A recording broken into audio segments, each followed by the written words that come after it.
मनोविज्ञान के हिसाब से वो बहुत तीव्र इड और बहुत कमजोर सुपर ईगो के स्वामी हैं। समझ में आ रही है बात? उसके रिवर्स में है महात्मा टाइप के लोग।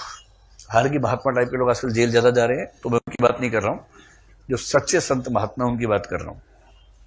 और उसके लिए आपको न दाढ़ी बढ़ाने की जरूरत है, न भगवा वस्त्र पहनने की जरूरत है। आप साधारण कपड़ों में सूट बूट पहन के भी संत हो सकते हैं, और दाढ़ी और चोगे के बाद भी डाकू हो सकते हैं। तो कपड़ों से तो मत ही तय किया कीजिए कौन कैसा है। तो जो व्यक्ति बहुत कायदे का है ना, उसकी सुपर ईगो बहुत स्ट्रांग होती है। इड नहीं है ऐसा नहीं होता है, उसके अंदर भी उतनी ही इच्छाएं जोर मारती हैं। इच्छाएं प्रायः सभी व्यक्तियों के अंदर लगभग बराबर जोर मारती हैं, थोड़े बहुत अंतर के साथ। हाँ, कौन सी इच्छा लगभग है? जैसे एक सिगरेट नहीं पीने वाले व्यक्ति को सिगरेट की इच्छा जोर नहीं मारेगी, उसने कभी स्मोक किया ही नहीं, उसका मन ही नहीं करता। शराब की इच्छा, जो शराब नहीं पीता, उसको जोर नहीं मारेगी, उसे फर्क ही नहीं पड़ता उन सब बातों से। लेकिन जो प्राकृतिक इच्छाएं हैं वो तो जोर मारेंगी मारेंगी। प्रेम की इच्छा जोर मार सकती है, दोस्ती की इच्छा जोर मार सकती है, सुरक्षा की इच्छा कि मेरा घर सुरक्षित हो, मेरा परिवार सुरक्षित हो, ये इच्छा सबको जोर मारती है।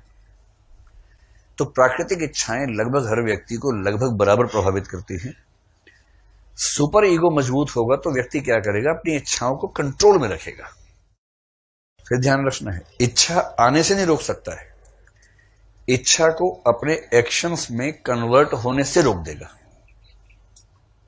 किसी को देखकर उसके मन में भाव आया कि काश ये मेरी प्रेमिका होती है, मेरी प्रेमी होता, पर उसको पता है कि उसकी स्थिति और इसकी स्थिति में ऐसा कोई पेच है कि ये इच्छा व्यक्त नहीं होनी चाहिए।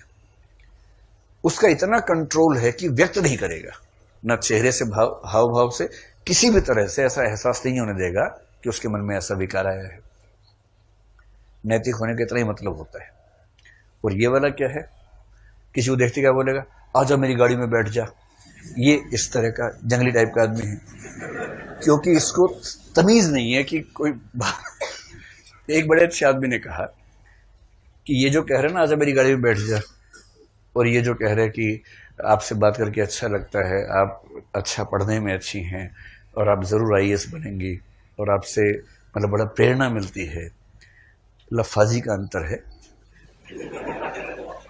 पैकेजिंग का अंतर है,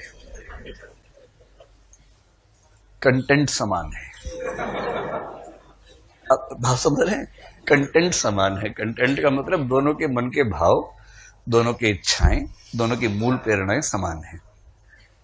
उस दुष्ट को अंदाजा नहीं है कि कैसे बात रखी जाती है, वो सीधा मुंह फट है, सीधे बोल देता है। इसको पता है कि बदतमीजी नहीं करनी है, बहुत तमीज के साथ कायदे से इंसान की तरह बिहेव करना है, और इस बिहेवियर की वजह से सामने वाला व्यक्ति शायद उससे प्रभावित हो जाए, इस बात की संभावना ज्यादा है। तो अलग अलग व्यक्तियों के अंदर इड और सुपर ईगो जिस बिंदु पर मैच करता है, इक्विलिब्रियम जिसको बोलते हैं। इक्विलिब्रियम के लिए हिंदी शब्द क्या होता है एग्जैक्ट?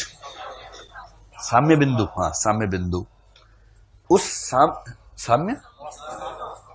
साम्यावस्था, हाँ वो भी ठीक है, साम्य बिंदु ज्यादा अच्छा लग रहा है मुझे। तो इक्विलिब्रियम एक पॉइंट होता है ना, दरअसल इक्विलिब्रियम पॉइंट को आप कह सकते हैं ईगो। ईगो का मतलब मन में इच्छा ही जोर से, सुपर ईगो ने दबाई, थोड़ी इच्छा हुई है, और जिस बिंदु पर समझौता हो गया वो चीज हमारे एक्शन में सामने आ जाती है, और जो हमारा व्यक्तित्व बाहर दिखता है लोगों को, उसको ईगो कहते हैं। ईगो, अहम। बात स्पष्ट हुई? जब आप कुछ कहते हैं तो दरअसल आपके मन में ठीक वही होता है, या मन में गहरे संघर्ष के बाद कुछ निकलता है?